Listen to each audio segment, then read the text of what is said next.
Hi, everyone. So, I thought I'll talk about how psychodrama is a very foundational modality for me and how, in my experience, has been a perfect framework to support clients who have experienced complexity and adversity and relational misattunement. Just to give you a little bit of background, psychodrama is a modality which is more than 100 years old. So, the first reason I find that psychodrama works really well when I work with my clients is because it's non pathological. So, whole theory, which is one of the very strong, robust premises of psychodrama, is that all of us have the ability to cope with situations, and the role is not good or bad, it's the context in which the role has been enacted or embodied. So, for example, I may have a role of being hardworking, and that may have really helped me in my life. But as soon as I move into context where not hard work but smart work is needed, then that becomes a coping role. And the impulse here for me would be to develop what strategic working or smart working or collaborative working looks like. So that's a way to differentiate role.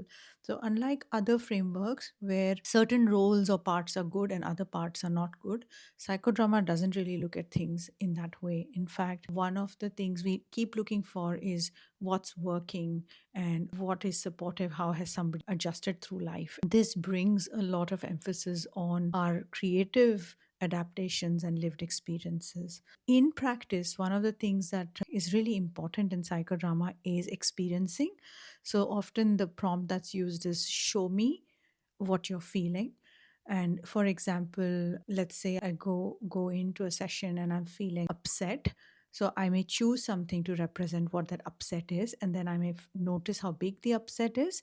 Where is it in relation to myself? And already in exploring some of this, I have a much better felt sense of this emotion. And then I have the opportunity as well to get to know the upset. So I might role reverse with upset. So I might become upset and I speak as upset.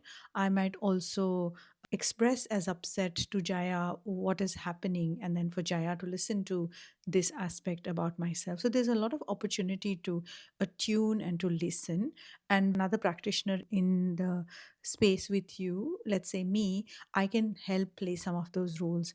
The other role that's really important is the ability to look at something from a distance, which in psychodrama parlance is called mirror position. Just an ability to look at something and be able to describe what we see and experience and what we might do from that place. Mirror position is really important because in survival, we lose the ability to look at something compassionately and descriptively, and to develop that role is really supportive for people who've experienced cumulative adversity.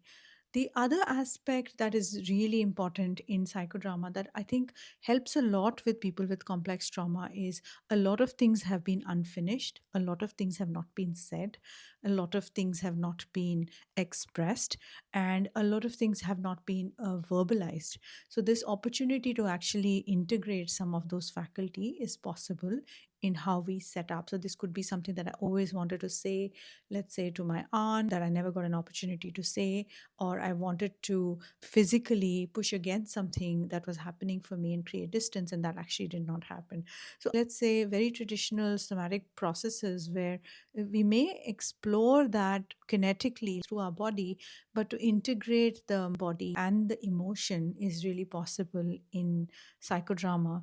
And the other thing that I feel is really important for me is that it doesn't work on an expertise model. So the protagonist, the person who is the one who is taking the initiative in telling or exploring something or inquiring into, is actually the one who shows or tells the director, the person who's facilitating, each step of the way. So the director, the psychodramatist in the room is trained to keep checking in, keep walking alongside and be a naive inquirer with nothing predetermined of how these things should happen, but really to hold capacity to keep pausing and checking.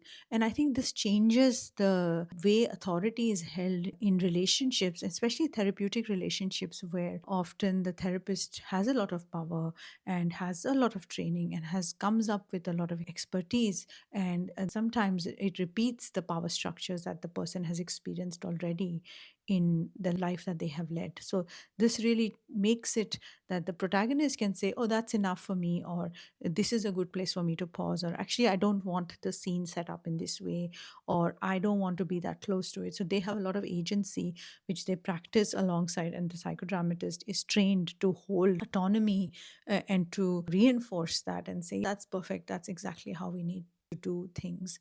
So I think in summary, I feel like since the emphasis is on role development, every day, every session, we are trying to see what's different and how is someone embodying a new role, a progressive role, a role that they have never lived. And even micro moments of those roles become really important to reinforce, to celebrate, to acknowledge. I hope this helps. I offer psychodrama as a very important part of my practice. I also offer that in groups that I run. So thank you so much for your time, and bye.